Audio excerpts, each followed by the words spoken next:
주식으로 인생 역전을 꿈꿨지만 정작 세력의 먹잇감이 되어 피눈물 흘리는 분들이라면 지금 당장 이 영상에 집중하세요.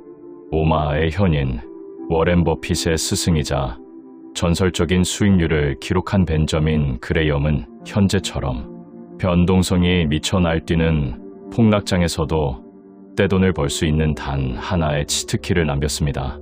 그것은 바로 시장의 공포를 돈으로 바꾸는 안전마진 전략입니다. 주식을 단순한 숫자가 아니라 살아있는 기업의 소유권으로 보셔야 합니다. 술에 취해 매일 가격을 마음대로 부르는 미스터 마켓의 변덕에 휘둘리지 마세요.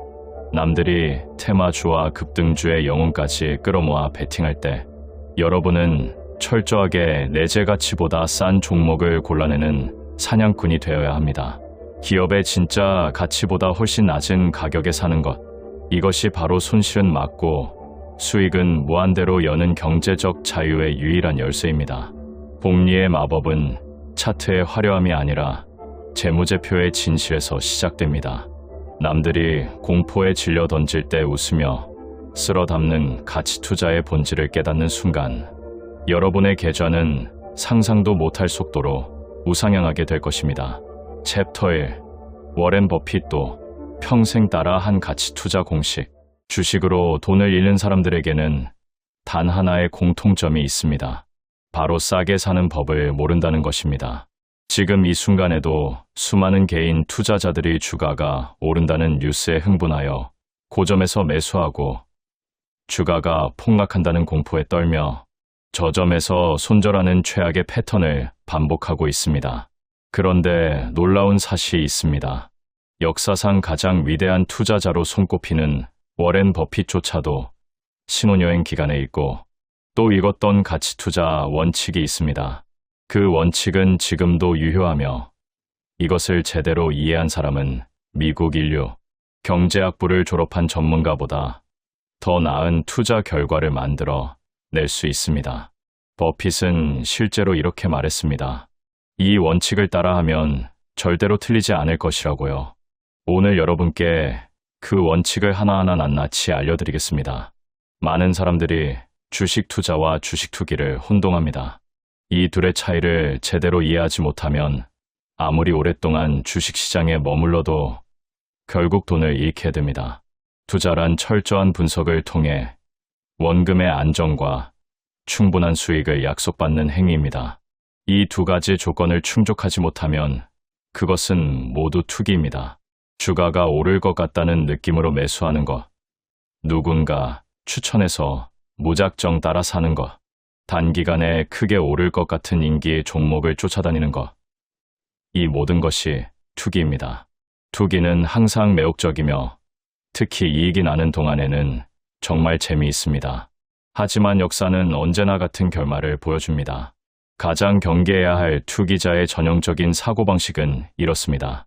그동안 주가 상승률이 높았으니 앞으로도 이렇게 높은 수익률이 나올 것이라고 믿는 것입니다.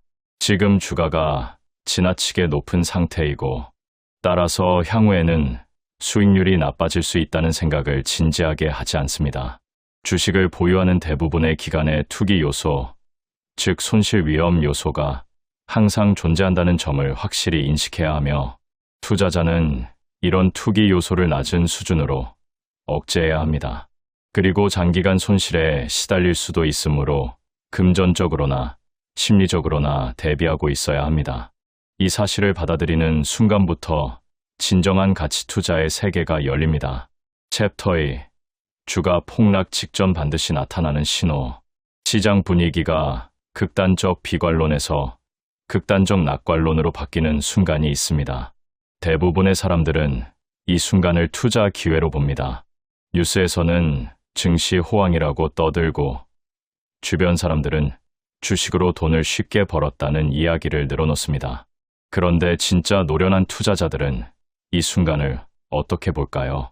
그들은 이 순간을 앞날이 순탄치 않다는 강력한 경고로 받아들입니다. 극단적 낙관론이 지배하는 강세장의 정점에서 오히려 위험을 감지하고 조심스럽게 포지션을 조절하기 시작합니다. 역사를 살펴보면 이 패턴은 놀랍도록 반복됩니다.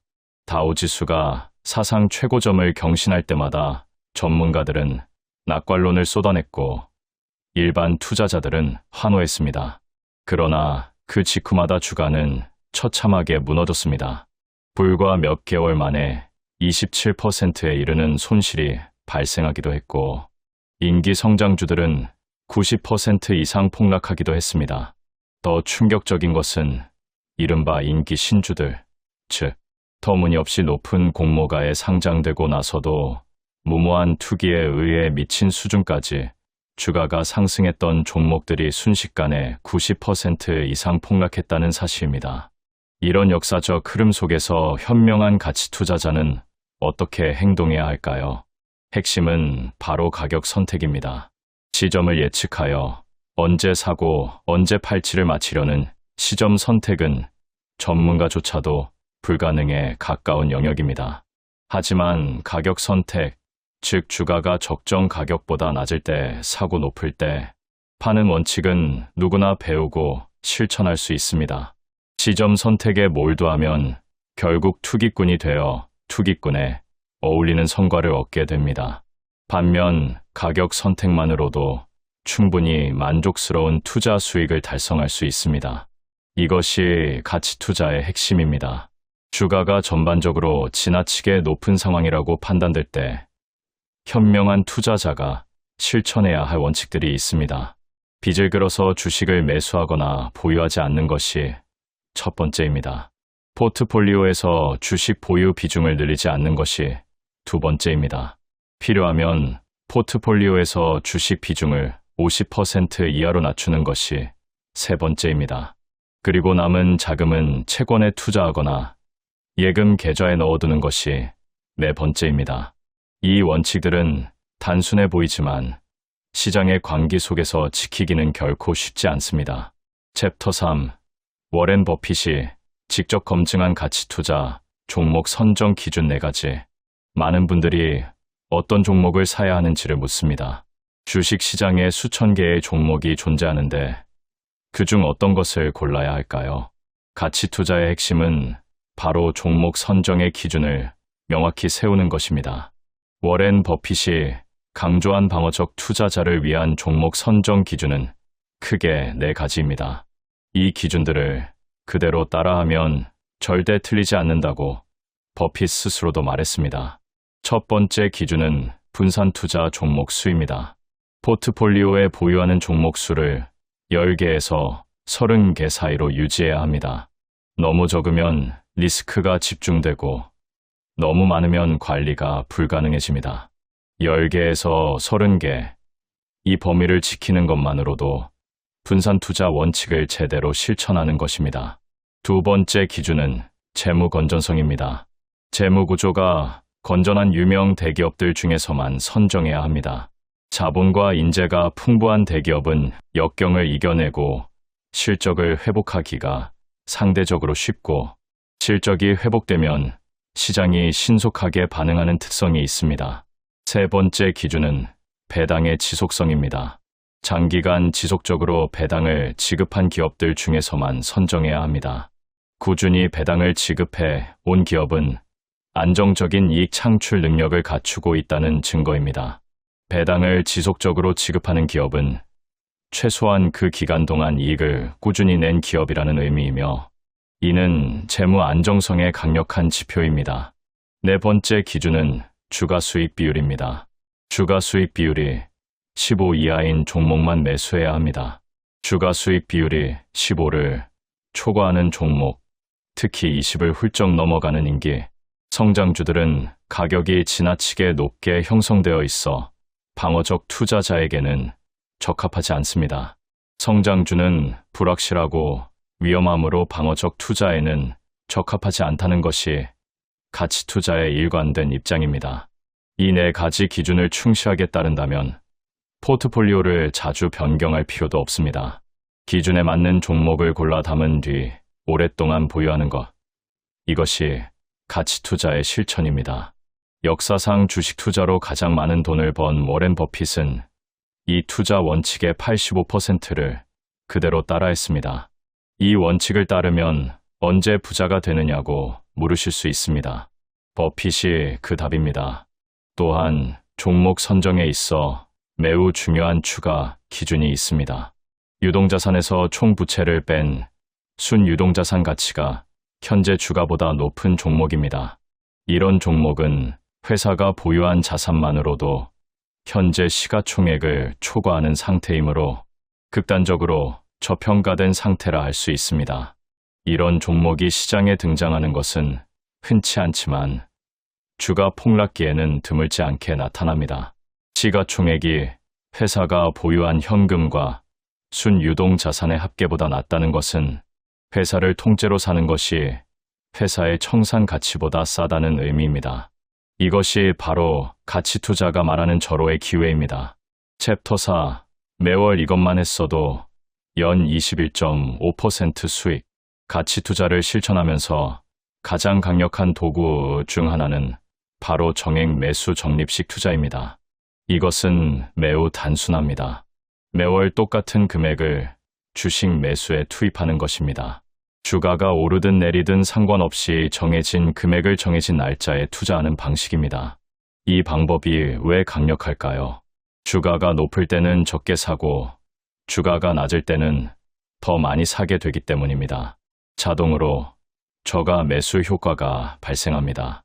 실제로 23개의 서로 다른 투자 기간을 분석한 연구 결과에 따르면 정액 매수 적립식 투자를 실천한 모든 기간에서 이익이 발생했습니다. 23개 기간 모두 예외 없이 수익을 냈습니다. 빠르면 5년, 늦어도 10년 이내에는 반드시 이익을 기록했습니다. 그리고 23개 기간의 평균 수익률은 배당을 제외하고도 21.5%에 달했습니다. 놀랍지 않으신가요? 워렌 버핏의 연평균 수익률이 21.6%입니다. 이 단순한 방법 하나로 버핏과 거의 동일한 수익률을 달성할 수 있다는 말입니다. 정액 매수 적립식 투자처럼 추가해 상관없이 성공을 강하게 확신할 수 있는 투자 기법은 아직 발견되지 않았습니다. 이것이 전문가들이 내린 결론입니다. 월 적립액이 크지 않더라도 20년 이상 지속하면 놀라운 성과가 나옵니다. 미국의 우량지수 추종 상품이나 국내 우량주에 매월 일정 금액을 투자하는 것이 이 전략의 대표적인 실천 방법입니다. 거창한 분석이나 복잡한 예측이 필요 없습니다. 매월 같은 날, 같은 금액을 꾸준히 투자하는 것, 이것만으로도 버핏과 같은 수익률의 세계에 들어설 수 있습니다. 저평가 종목을 찾는 또 다른 강력한 기준도 있습니다. 주가 수익 비율이 낮은 종목에 투자하는 전략입니다. 분석에 따르면 주가 수익 비율이 낮은 종목에 투자하여 매년 교체하는 방식을 수십 년 동안 지속했을 때 주가 수익 비율이 높은 종목에 투자했을 때보다 훨씬 높은 수익률을 달성했습니다. 저가 주가 수익 비율 투자 전략이 고가 주가 수익 비율 투자 전략보다 약 2배 이상의 수익을 낸 것입니다. 이것이 바로 소외된 저평가 종목에 집중 투자하는 가치 투자의 위력입니다. 소외된 대기업 주식에 집중하는 것도 매우 효과적입니다. 탁월한 실적으로 인기 높은 주식이 시장에서 고평가되는 경향이 있다면 실적 부진으로 소외된 주식은 저평가됩니다. 이 원리를 받아들이면 보수적이면서도 유망한 투자 방법이 도출됩니다. 소외된 대기업은 자본과 인재가 풍부함으로 역경을 이겨내고 실적을 회복하기 쉽고 실적이 회복되면 시장이 신속하게 반응합니다. 조용하지만 강력한 이 전략이 장기적으로 시장 평균을 크게 초과하는 수익을 안겨줍니다. 챕터 99% 투자자가 모르는 안전 마진의 비밀. 가치 투자의 모든 전략을 하나로 관통하는 단 하나의 핵심 개념이 있습니다. 바로 안전 마진입니다. 이것은 워렌 버핏을 비롯한 모든 가치 투자 대가들의 공통된 좌우명입니다. 안전 마진이란 간단히 말해서 충분히 낮은 가격에 매수하는 것입니다. 주식의 내재 가치보다 훨씬 낮은 가격에 사는 것입니다. 안전 마진의 크기는 언제나 매수 가격에 좌우됩니다. 어떤 가격에 매수하면 안전 마진이 충분하지만 그보다 높은 가격에 사면 안전 마진이 작아지고 훨씬 더 높은 가격에 사면 안전 마진이 거의 없어집니다. 투자자들에게 실제로 손실을 안겨주는 주된 위험은 나쁜 주식을 사는 것이 아닙니다. 좋은 주식을 지나치게 높은 가격에 사는 것입니다. 호황기에 비우량주를 매수할 때 가장 큰 손실이 발생합니다. 최근 실적이 좋은 회사는 앞으로도 좋다고 보며 번영하는 회사는 당연히 안전할 것이라고 생각하지만 이것이 투자자들을 함정에 빠뜨립니다. 주가가 유형 자산 가치에서 크게 벗어나지 않는 종목을 선정하는 것이 방어적 투자자에게 가장 바람직합니다. 이런 가격에 매수하면 회사의 대차대조표 가치에 근거해서 매수한 셈이므로 주가 변동에 초연할 수 있습니다. 주가가 합리적인 수준으로 유지되는 한 주식시장이 부리는 변덕을 무시할 수 있게 됩니다. 그리고 이것이 장기 투자를 가능하게 만드는 심리적 기반입니다. 진정한 투자자는 주식 매도를 강요당하는 일이 없으며 현재 주가를 항상 무시해도 됩니다. 필요할 때에만 주가를 확인하고 이용하면 됩니다.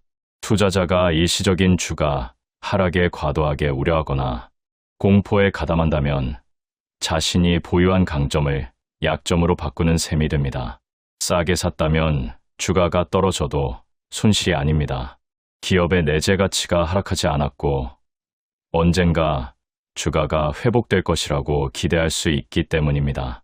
시장 가격 등락이 진정한 투자자에게 주는 중요한 의미는 단 하나입니다. 가격이 폭락했을 때는 싸게 매수할 기회이고 가격이 폭등했을 때는 비싸게 매도할 기회라는 것입니다. 다른 시간에는 주식시장을 잊고 배당 수익률과 회사의 영업실적에 관심을 기울이는 편이 훨씬 낫습니다. 가장 결정적인 원칙을 다시 한번 강조합니다. 주가가 상승했다는 이유만으로 매수해서는 안 되고 주가가 하락했다는 이유만으로 매도해서도 안 됩니다. 이 원칙 하나를 지키는 것만으로도 대부분의 개인 투자자가 저지르는 최악의 실수를 피할 수 있습니다.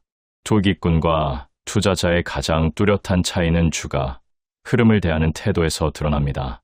투기꾼의 최대 관심사는 주가 흐름을 예측해서 이익을 얻는 것입니다. 반면 투자자의 최대 관심사는 좋은 주식을 적정 가격에 매수해서 보유하는 것입니다.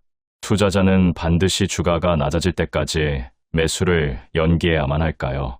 그렇지 않습니다. 확고한 기준으로 평가해도 주가가 전반적으로 지나치게 높은 시점만 아니라면 투자 자금이 생길 때마다 주식을 매수하는 편이 낫습니다. 안전 마진 개념과 분산 투자 원칙은 논리적으로 밀접하게 연결되어 있습니다. 안전 마진이 있는 종목에 투자해도 개별 종목에서는 손실이 발생할 수 있습니다.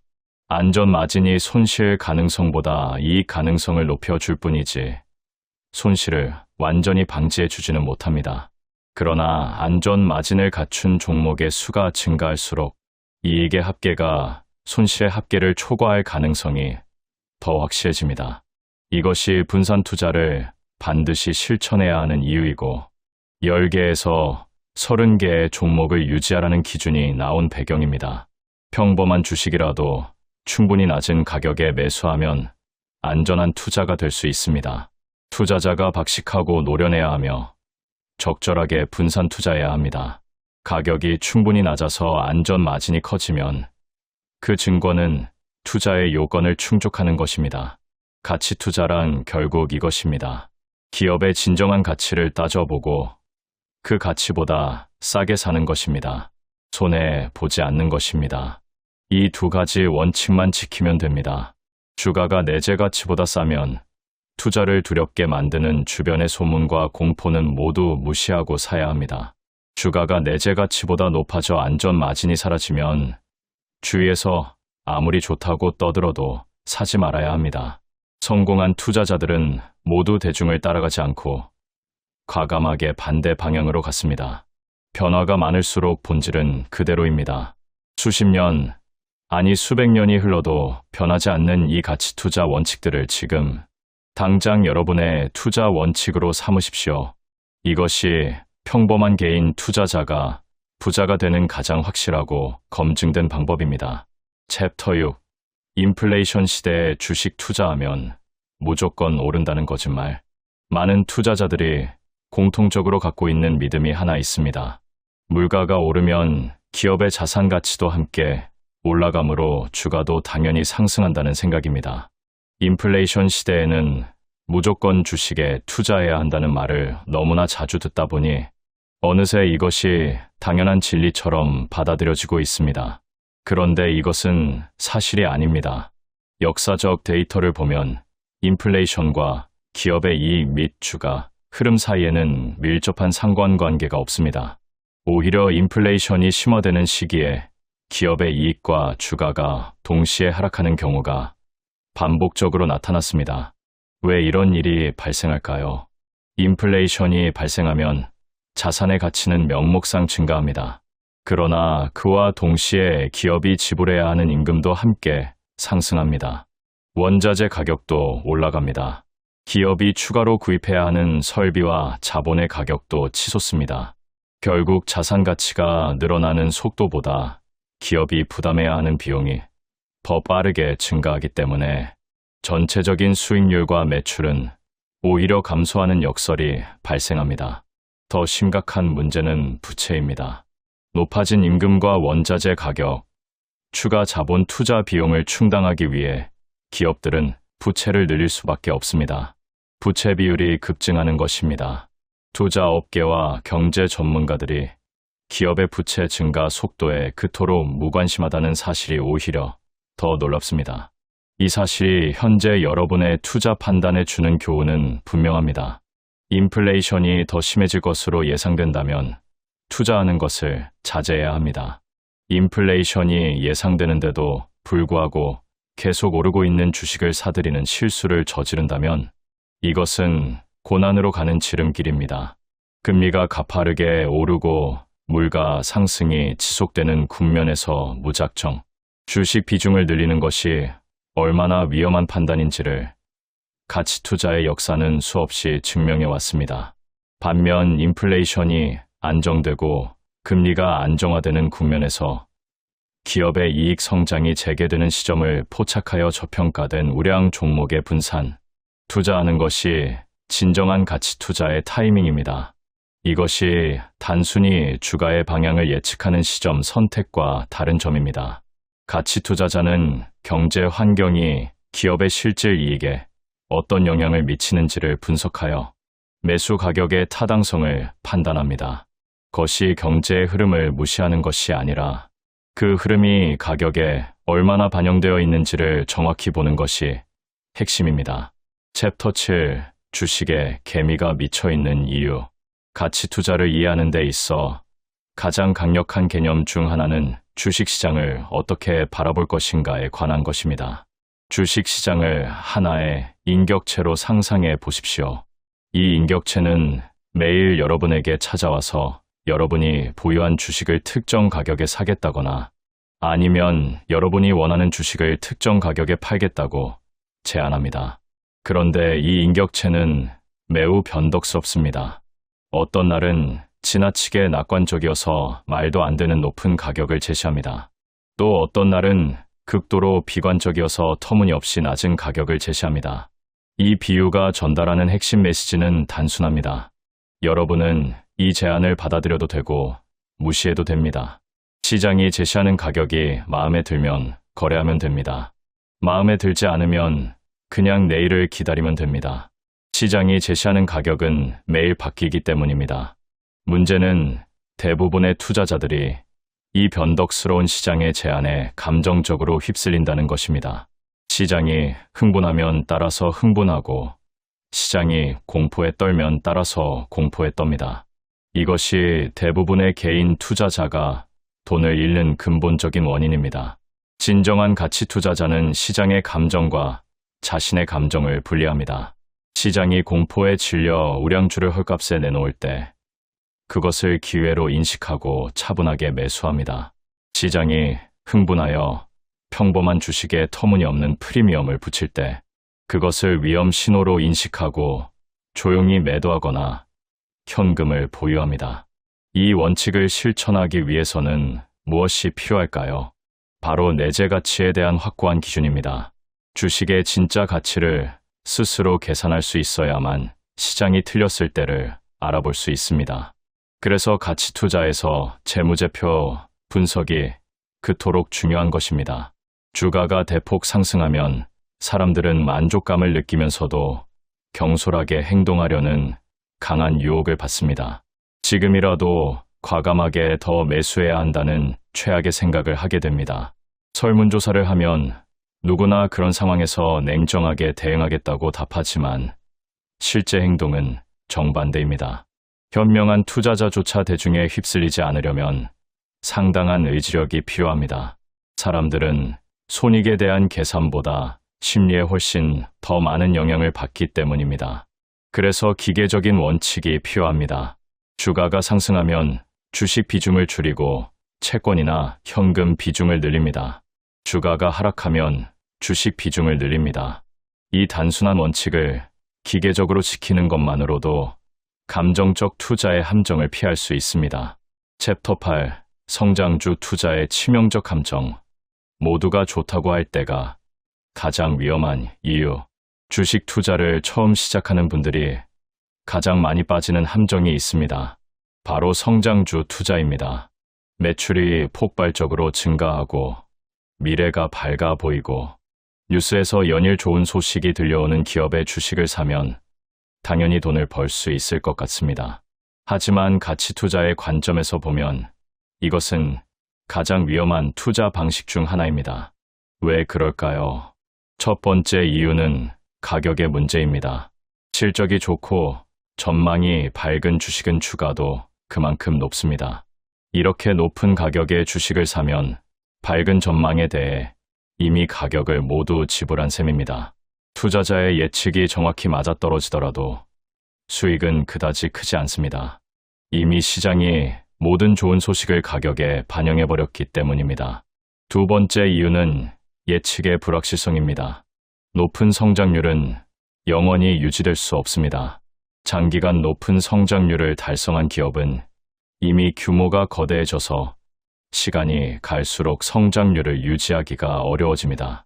어느 시점에 이르면 성장률이 둔화되고 시장은 즉각 실망 반응을 보이며 주가가 급락합니다. 성장주에 분산 투자했을 때 나오는 실적이 시장 평균보다 탁월하지 않다는 것이 장기 데이터의 결론입니다. 공격적 투자자가 성장주 투자에 많은 노력을 기울이더라도 장기적으로 성장주 펀드보다 높은 실적을 거둘 수 있다고 생각할 근거가 없습니다. 성장주의 밝은 전망은 이미 시장에 널리 알려져서 주가에 충분히 반영되어 있기 때문입니다. 더 중요한 역설이 있습니다. 훌륭한 기업의 주식일수록 투기성이 더 커진다는 것입니다. 기업의 실적이 좋고 전망이 밝을수록 주가는 장부 가치와 더 무관하게 움직입니다. 장부 가치에 더해서 지불하는 프리미엄이 커질수록 내재 가치 평가의 기준이 더 불확실해집니다. 프리미엄이 커질수록 주로 시장 분위기 변화에 따라 그 프리미엄이 증가하거나 감소합니다. 결국 기업이 성공적일수록 주가의 변동성이 더 커진다는 모순에 도달하게 됩니다. 가장 훌륭한 기업의 주식이 가장 위험한 투기 대상이 될 수 있다는 것입니다. 이 사실을 이해하는 순간 인기 종목을 쫓는 투자 방식이 얼마나 위험한지가 명확해집니다. 그렇다면 어떤 종목이 이상적인 매수 대상일까요? 주가와 주가 수익 비율 모두 과거 평균보다 훨씬 낮은 유명 대기업 주식입니다. 이렇게 두 가지 조건이 동시에 충족될 때 그 종목은 시장에서 부당하게 소외되고 저평가된 상태라는 강력한 신호입니다. 이런 종목은 투자 위험이 높은 기업을 대부분 제외해 주는 자연스러운 필터 역할을 합니다. 주가와 주가 수익 비율이 모두 과거 평균 대비 현저히 낮다면 그 기업은 이미 시장의 가혹한 심판을 받은 상태이고 더 이상 나빠질 것이 별로 없다는 의미이기도 합니다. 챕터 9. 재무제표에서 반드시 확인해야 할 숫자들. 가치 투자를 실천하기 위해서 재무제표를 완벽하게 분석할 필요는 없습니다.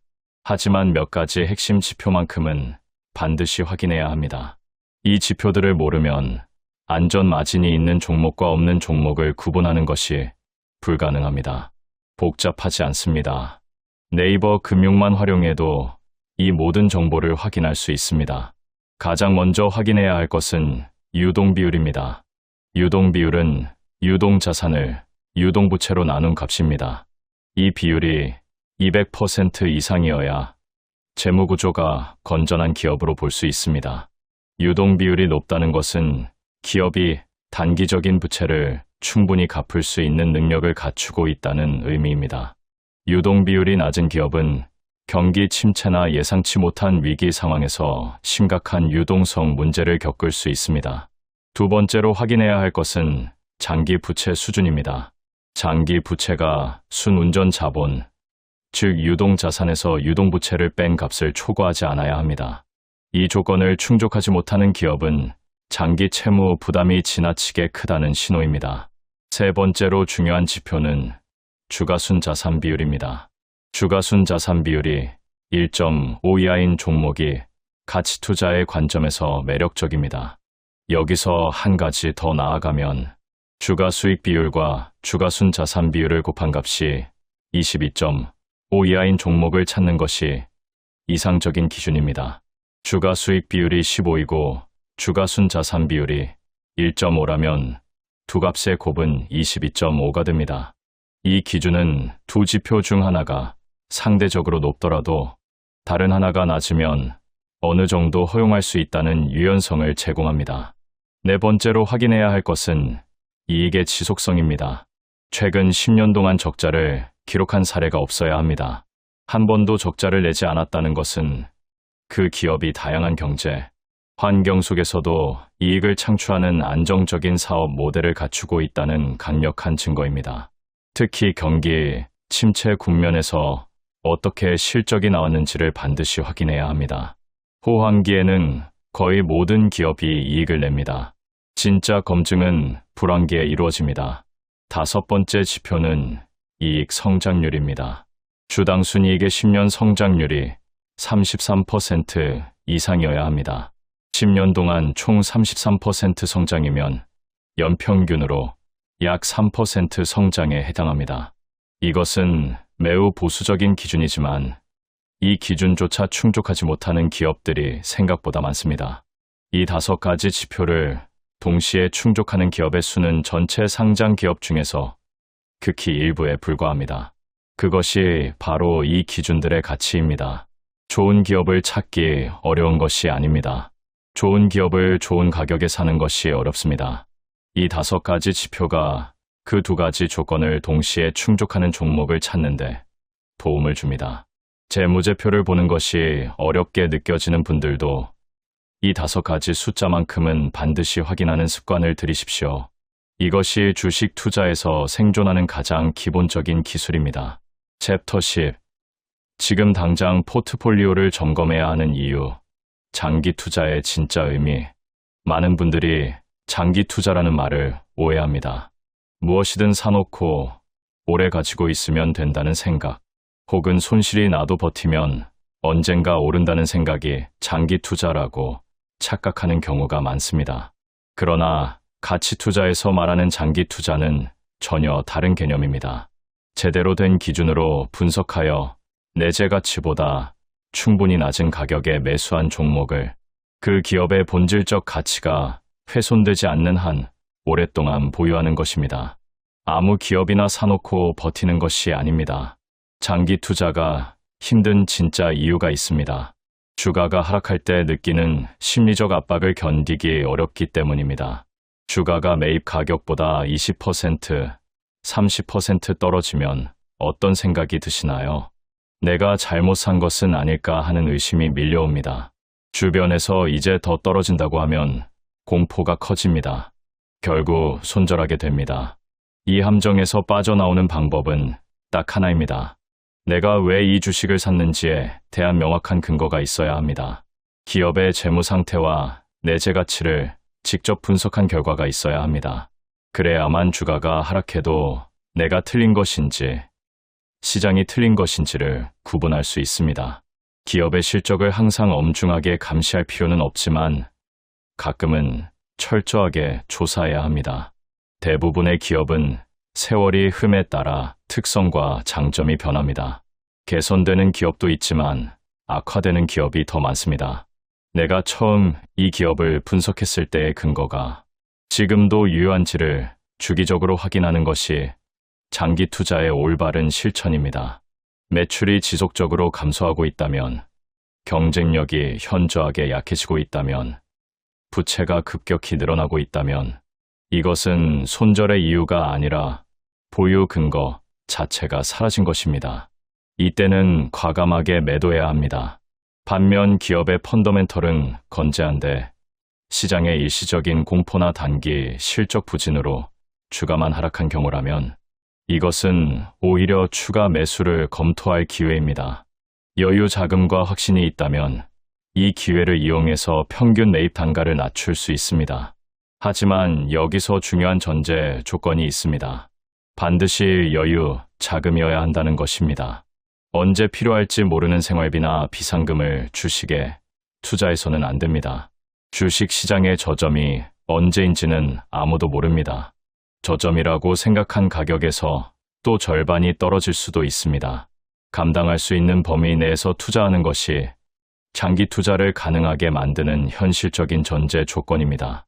투자 원칙을 오랫동안 지키다 보면 자연스럽게 한 가지 사실을 깨닫게 됩니다.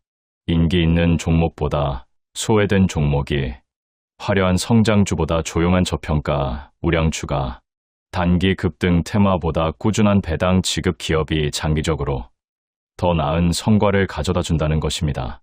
이것이 반복적으로 검증된 가치 투자의 역사입니다.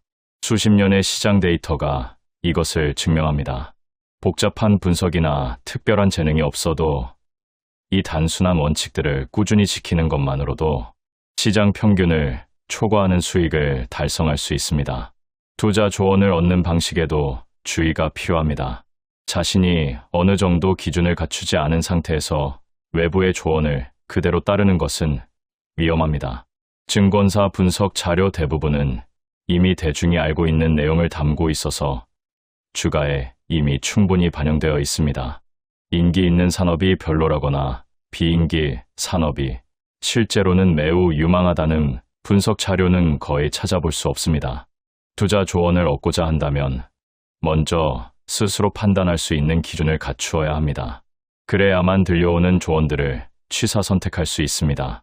어떤 분석이 타당하고 어떤 것이 근거 없는 낙관론인지를 스스로 걸러낼 수 있는 눈을 키우는 것이 진정한 가치 투자자로 성장하는 과정입니다. 가치 투자는 결코 빠른 부를 약속하지 않습니다. 하지만 가장 확실하게 부를 축적하는 방법입니다. 탁월한 성과가 흔치 않은 것은 달성하기가 어렵기 때문입니다. 주식시장에서 쉽게 이해하고 따라할 수 있는 투자 기법은 그 효과가 오래가지 않습니다. 많은 사람이 알수록 그 기법의 효과는 사라집니다. 그러나 가치 투자는 다릅니다. 누구나 원칙을 알고 있지만 실천하기가 어렵기 때문에 이 원칙을 진정으로 이해하고 일관되게 실천하는 소수는 항상 초과 수익을 얻을 수 있습니다. 인간의 심리, 즉 공포와 탐욕이라는 감정이 사라지지 않는 한 가치 투자의 기회도 사라지지 않습니다. 지금 여러분의 포트폴리오를 한번 점검해 보십시오. 보유하고 있는 종목들이 오늘 배운 기준들을 충족하고 있는지 확인해 보십시오. 주가 수익 비율이 15를 크게 넘어서는 종목, 장기간 배당을 지급한 적 없는 종목, 유동 비율이 낮은 종목, 최근 몇 년 사이에 적자를 기록한 종목들이 포트폴리오에 섞여 있다면 지금이 바로 재정비할 시점입니다. 조급할 필요는 없습니다. 가치 투자는 인내를 요구합니다. 하지만 잘못된 기준으로 보유한 종목을 계속 끌고 가는 것보다 지금 올바른 기준으로 다시 시작하는 것이 훨씬 현명한 선택입니다. 변화가 많을수록 본질은 그대로입니다.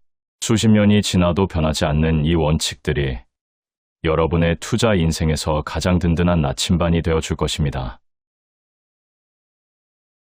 단돈 $5로 시작해 하룻밤 사이에 조 단위의 수익을 올리고도 결국 스스로 생을 마감해야 했던 비극적인 천재 투자자 제시 리버모어. 지금의 급변하는 코인과 주식 시장에서도 그의 추세 추종 전략이 여전히 정답인 이유는 인간의 본능이 결코 변하지 않기 때문입니다. 그가 강조한 핵심은 단 하나, 시장의 방향이 확정되기 전까지는 절대 당신의 소중한 돈을 베팅하지 말라는 것입니다. 개미들이 파산하는 결정적인 이유는 예측하려 들기 때문이지만 고수는 오직 대응할 뿐입니다. 내 계좌를 파먹는 손절을 두려워하지 마십시오. 리버모어는 수익이 나는 종목은 끝까지 홀딩하여 추세를 먹고 손실이 나는 종목은 10% 이내에서 칼같이 잘라내는 손절의 미학을 강조했습니다. 남에게 종목을 묻고 다니는 정보 구걸을 멈추고 차트 이면에 숨겨진 대중의 탐욕과 공포를 읽어내는 심리적 단단함을 갖추어야 합니다. 시장은 결코 당신을 기다려주지 않는 냉혹한 전쟁터입니다. 지금 이 순간에도 누군가는 리버모어의 원칙으로 당신의 자산을 뺏어오고 있다는 사실 잊지 마십시오. 챕터 1. 제시 리버모어. 그가 처음부터 달랐던 결정적 이유. 제시 리버모어는 어린 시절 사설 증권거래소에서 호가판을 정리하는 단순 업무를 맡았습니다. 그런데 그는 그 숫자들을 그냥 보지 않았습니다. 기억하고 분석하고 패턴을 발견했습니다. 주가의 움직임을 예측하는 능력이 탁월했고 그는 10번 중 7번을 적중시켰습니다. 직접 투자에서 벌어들이는 수입이 월급보다 많아지자 그는 곧바로 전업 투자의 길을 선택했습니다. 15살에 오늘날 가치로 약 2천만 원에 달하는 수익을 올린 그는 주변에서 꼬마 투기꾼이라는 별명을 얻었고 사설거래소에서는 그의 출입을 아예 막기 시작했습니다. 그가 들어오면 거래소의 돈이 다 빠져나갔기 때문입니다. 그렇다면 그의 성공 비결은 무엇이었을까요? 단순히 머리가 좋아서가 아니었습니다. 그는 타인의 의견이나 정보를 따르지 않았습니다. 스스로 관찰하고 스스로 판단하고 스스로 결정했습니다. 자신의 판단력을 신뢰했고 그 신뢰를 기반으로 과감하게 행동했습니다. 그가 남긴 말 중에 이런 말이 있습니다. 다른 사람에게서 행동 지침을 듣고 따른다면 누구도 큰 부자가 될 수 없다고 말입니다. 누군가의 정보를 바탕으로 매수했다면 그 사람이 팔라고 말할 때 팔아야 합니다. 결국 자신의 투자를 타인에게 맡기는 셈입니다. 투자의 주도권을 스스로 쥐지 않는 한 절대 큰 수익을 낼 수 없다는 것이 그가 수많은 실패와 성공을 통해 얻어낸 첫 번째 결론이었습니다. 챕터 2. 주식 고수들도 절대 모르는 시장의 큰 흐름 읽는 법. 제시 리버모어가 뉴욕 시장에 처음 발을 들였을 때 그는 사설거래소에서 통했던 자신의 방식을 그대로 적용했습니다. 그러나 결과는 처참한 파산이었습니다.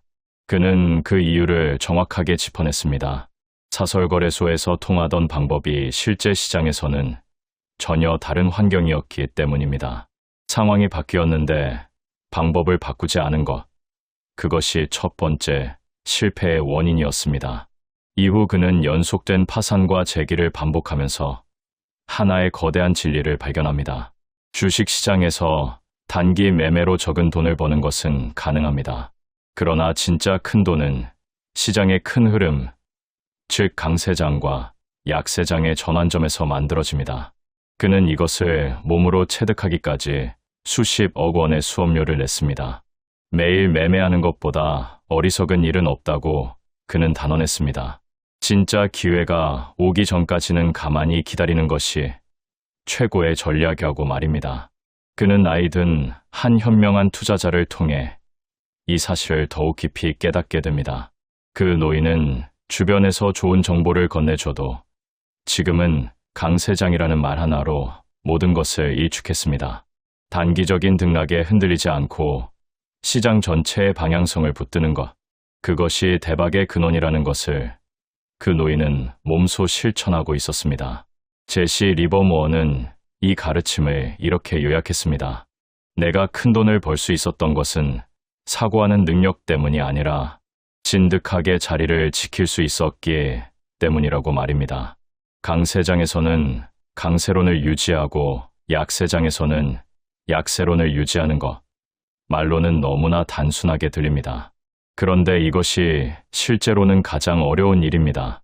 왜냐하면 강세장에서 약세장으로 넘어가는 전환기에 사람들은 조바심을 내고 자신의 판단을 의심하고 기다리지 못하고 포지션을 청산하기 때문입니다. 시장이 그들을 패배시키는 것이 아닙니다. 스스로가 스스로를 패배시키는 것입니다. 이것이 그가 수십 년간 투자하면서 발견한 인간 본성의 가장 치명적인 약점입니다. 챕터 3. 개미 투자자들이 항상 당하는 정보에 함정 피하는 법. 주식 투자를 하다 보면 온갖 정보가 넘쳐납니다. 지인이 귀띔해주는 종목, 증권 방송에서 추천하는 주식, 커뮤니티에 올라오는 확실한 정보들.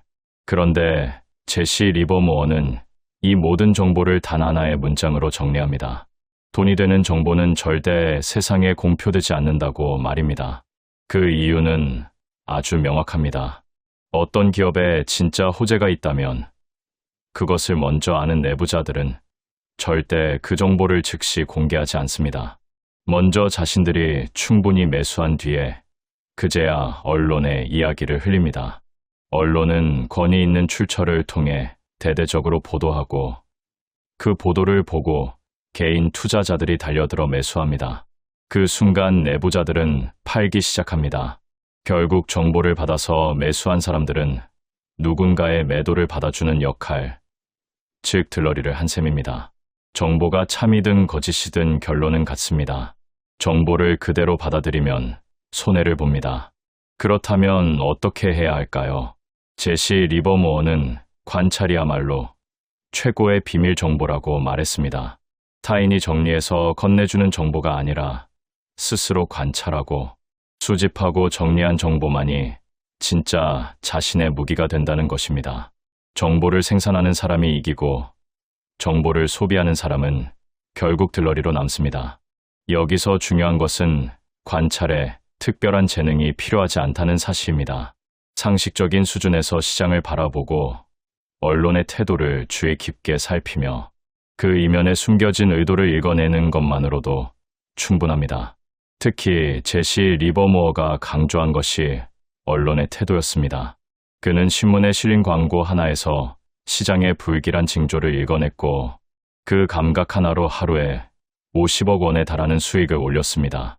언론이 호황과 장밋빛 이야기를 연일 쏟아낼 때가 슬슬 팔아야 할 시점이고 불안과 어두운 이야기가 가득할 때가 오히려 매수를 고민해야 할 시점이라는 역발상의 관점입니다. 이것은 논리적으로 반박하기 어려운 이야기처럼 들릴 수 있습니다. 그런데 이것이 바로 대부분의 개인 투자자들이 절대 실천하지 못하는 이유이기도 합니다. 챕터 4. 논리적인 생각이 오히려 주식 투자를 망치는 진짜 이유.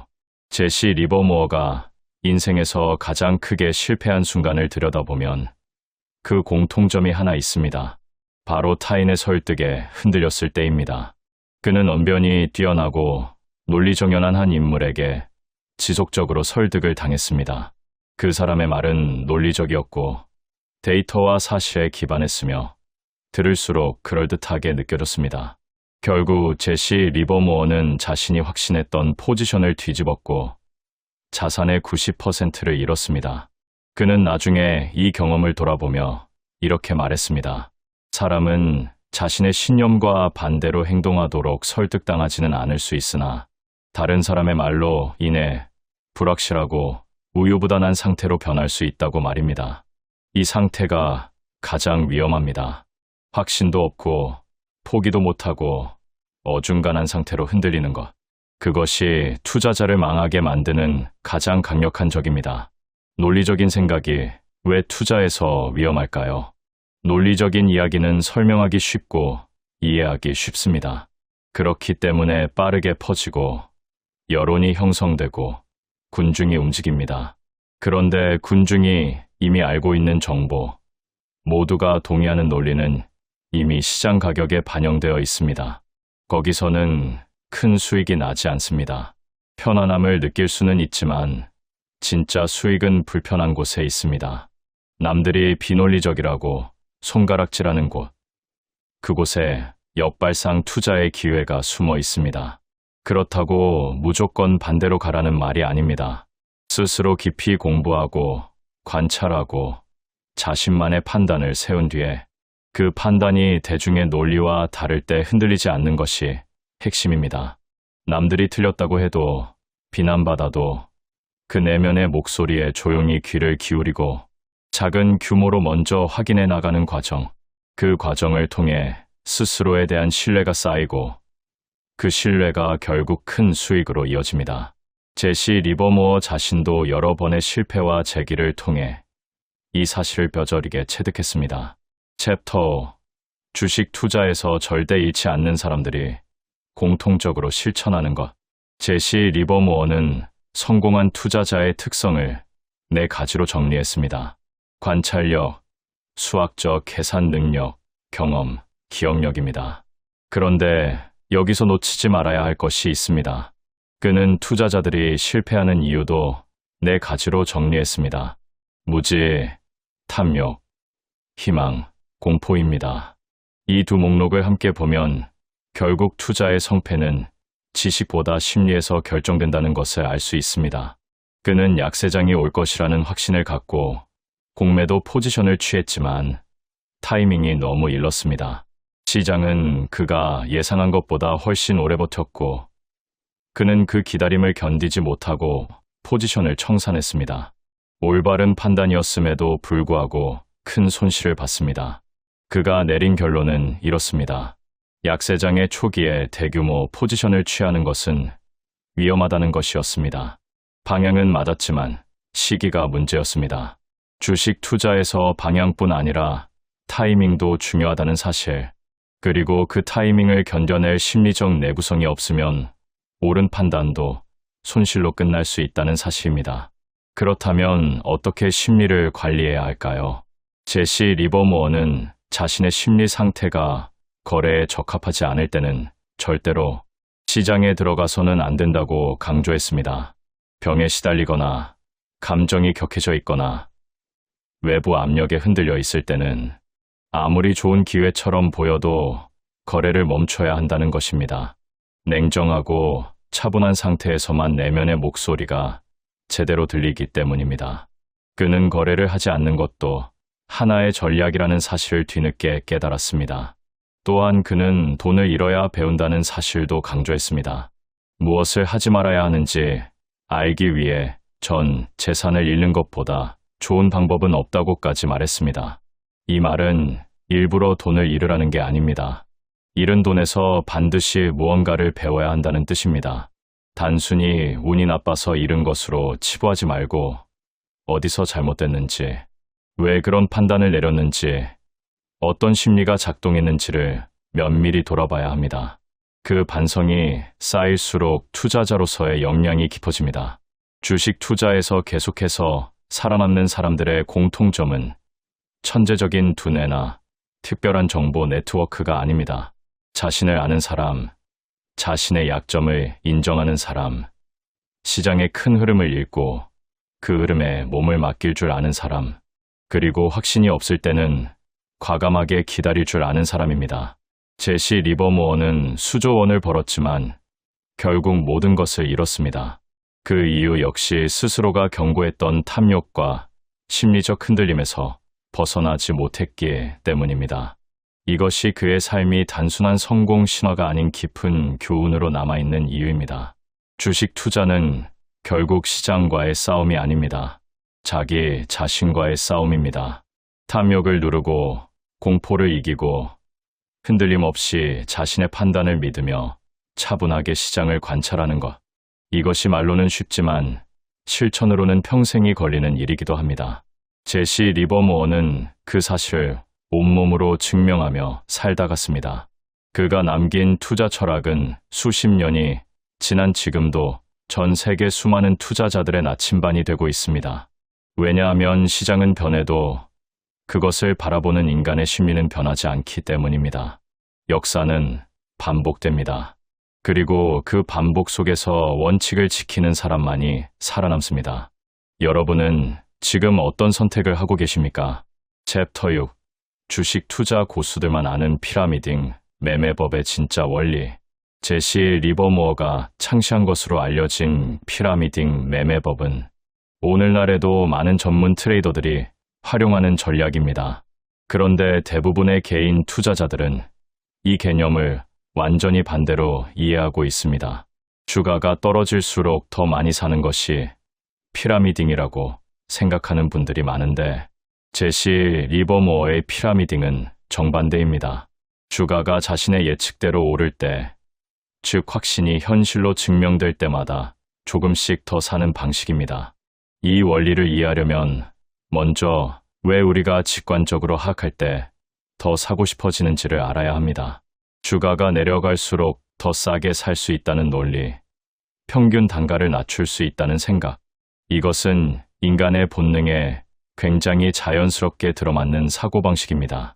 마트에서 할인 행사를 할 때 더 많이 사는 것처럼 주가가 떨어지면 더 매력적으로 느껴집니다. 그런데 제시 리버모어는 이것이 투자자를 망하게 만드는 가장 위험한 본능이라고 경고했습니다. 그 이유는 이렇습니다. 하락하는 주식에 계속 추가 매수를 하는 행위는 자신의 판단이 틀렸다는 시장의 신호를 무시하고 거기에 돈을 더 태우는 것과 같습니다.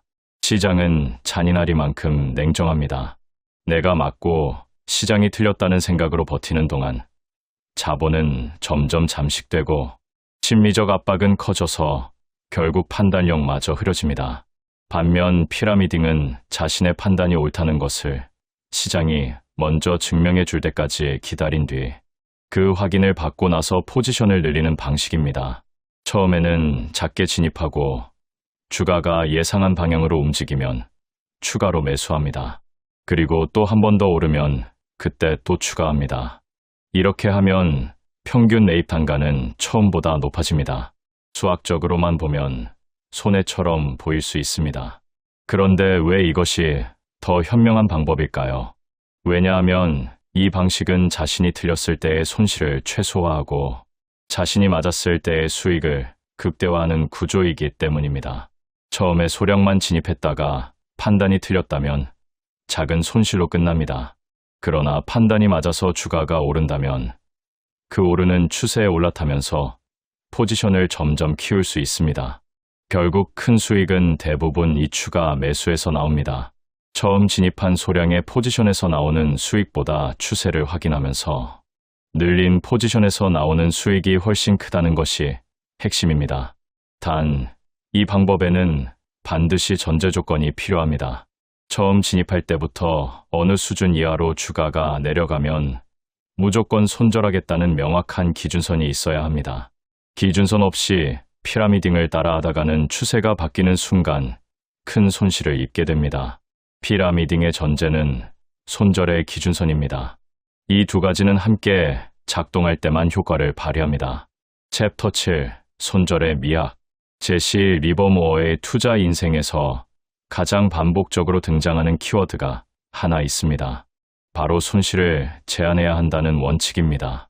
그는 파산을 여러 번 경험했지만 그때마다 돌이켜보면 손실을 제때 인정하지 못한 것이 가장 큰 원인이었습니다.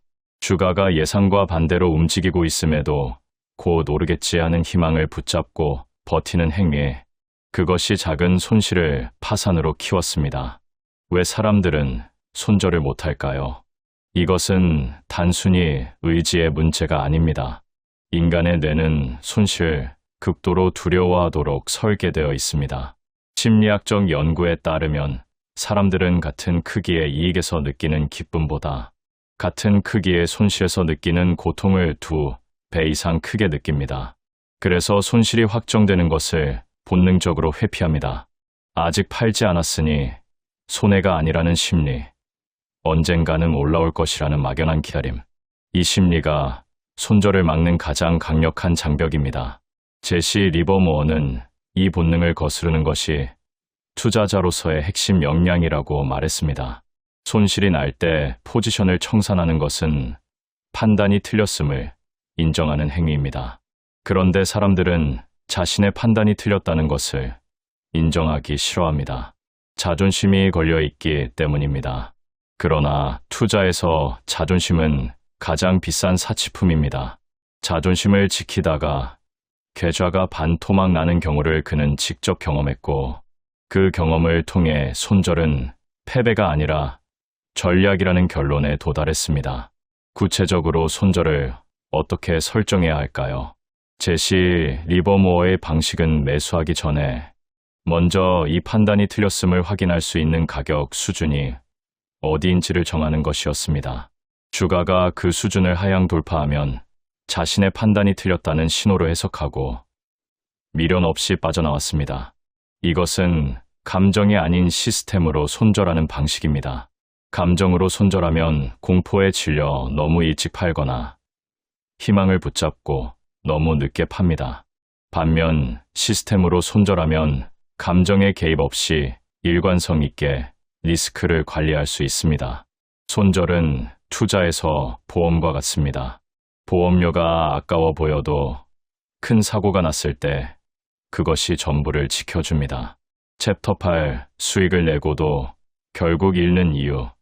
주식 투자 심리의 충격적 진실. 제시 리버모어의 이야기에서 가장 아이러니한 부분은 그가 돈을 벌지 못해서 망한 게 아니라는 사실입니다. 그는 여러 차례 엄청난 수익을 올렸습니다. 하루에 수백억 원을 벌기도 했습니다. 문제는 그 돈을 지키지 못했다는 것입니다. 번 돈을 잃는 것. 이것이 개인 투자자들이 가장 많이 겪는 패턴이기도 합니다. 수익이 날 때는 어깨에 힘이 들어가고 자신감이 넘치고 리스크 감각이 무뎌집니다. 이때 가장 위험한 실수를 합니다. 그는 큰 수익을 올린 직후에 반드시 거래를 멈추고 스스로를 점검했어야 했다고 회상했습니다. 그러나 그는 그렇게 하지 못했습니다. 성공의 흥분이 채 가시기도 전에 다음 기회를 찾아 시장에 뛰어들었고, 흥분 상태에서 내린 판단은 냉정했을 때와 전혀 달랐습니다. 이것을 그는 균형 감각의 상실이라고 표현했습니다. 큰 수익을 올리고 나서 생기는 무적 심리. 이제는 뭘 해도 잘 될 것 같은 근거 없는 자신감. 이것이 가장 위험한 심리 상태입니다. 투자에서 수익을 지키는 방법은 번 돈 중 일부를 절대 다시 시장에 넣지 않는 규칙을 만드는 것입니다. 제시 리버모어 자신도 이 원칙의 필요성을 알았지만 실천하지 못했습니다. 큰 돈을 벌면 화려한 생활이 따라왔고, 그 생활을 유지하기 위해 다시 시장에서 돈을 벌어야 했습니다. 그러다 보니 냉정한 판단이 아니라 돈이 필요한 상황에서 거래를 하게 되었고, 그 결과는 항상 좋지 않았습니다. 주식시장에서 돈이 필요해서 벌겠다는 마음으로 들어가면 반드시 있습니다. 시장은 그런 심리 상태를 귀신같이 비웃습니다. 주식 투자에서 수익을 지키기 위한 또 하나의 핵심은 포지션 크기를 상황에 맞게 조절하는 것입니다. 제시 리버모어는 확신이 강할 때는 과감하게 큰 포지션을 취했지만, 확신이 없을 때는 철저하게 작은 규모로 유지했습니다. 모든 거래에 항상 같은 크기의 자금을 투입하는 것은 확신의 크기와 리스크를 연결하지 못하는 방식입니다. 확신이 강한 순간에 크게 베팅하고, 불확실할 때는 작게 유지하는 것. 이것이 장기적으로 수익을 키우는 자금 관리의 핵심입니다. 챕터 9 주도주와 섹터를 읽어야 주식 투자에서 진짜 수익이 나는 이유. 제시 리버모어가 시장을 분석할 때 개별 종목보다 먼저 살핀 것이 있습니다. 바로 어떤 업종, 어떤 그룹의 주식들이 시장을 이끌고 있는가 하는 점이었습니다. 그는 강세장에서는 반드시 시장을 주도하는 종목군이 존재한다는 사실 관찰을 통해 발견했습니다.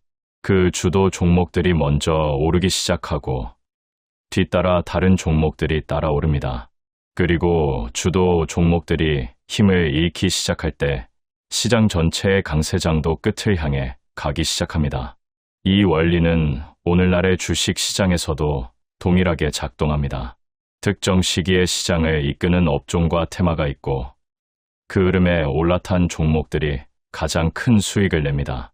반면 시장이 아무리 강세여도 주도 업종에 속하지 않은 종목들은 지지부진한 경우가 많습니다. 그래서 어떤 종목이 좋은지를 먼저 분석하기 이전에 지금 어떤 업종이 시장을 주도하고 있는지를 먼저 파악하는 것이 순서입니다.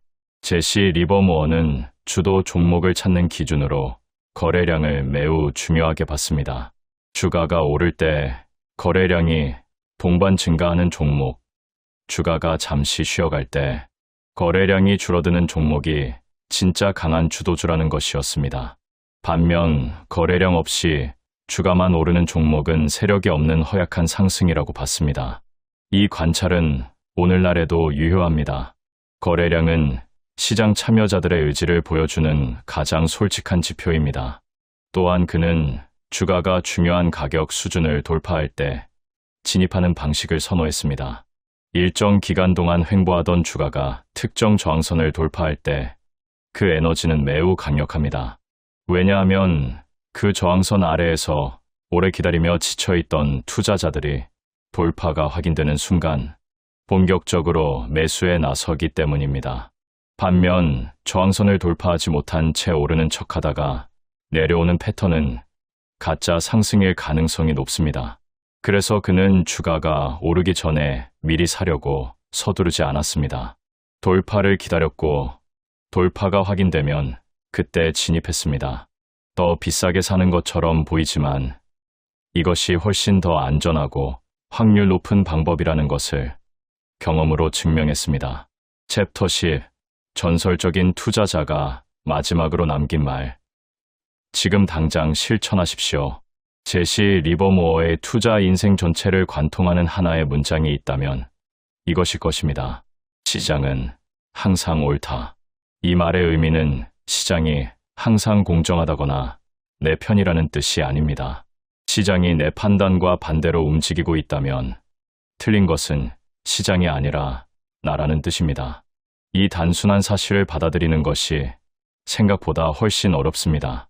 그리고 이것을 진심으로 받아들인 사람만이 시장에서 오래 살아남을 수 있습니다. 투자를 처음 시작하는 분들이 가장 많이 하는 실수 중 하나는 공부를 많이 하면 시장을 예측할 수 있다는 착각입니다. 물론 공부는 필요합니다. 그러나 아무리 공부해도 시장을 완벽하게 예측하는 것은 불가능합니다.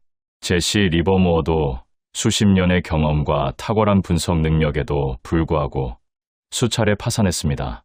그렇다면 공부는 왜 하는 것일까요? 예측의 정확도를 높이기 위해서가 아닙니다. 틀렸을 때 손실을 최소화하고 맞았을 때 수익을 극대화하는 시스템을 만들기 위해서입니다. 그 시스템 안에서 냉정하게 행동하는 훈련을 위해서입니다. 그는 또한 기록의 중요성을 강조했습니다. 자신의 모든 거래를 기록하고 왜 그 판단을 내렸는지, 결과는 어떠했는지를 꼼꼼히 남겼습니다.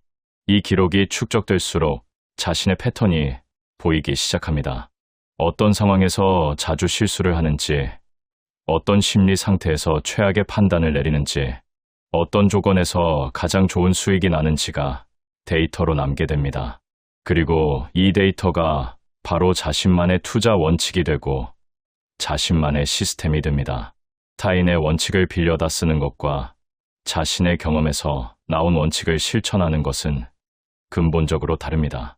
주식 투자에서 장기적으로 성공하는 사람들이 공통적으로 하는 한 가지가 있습니다.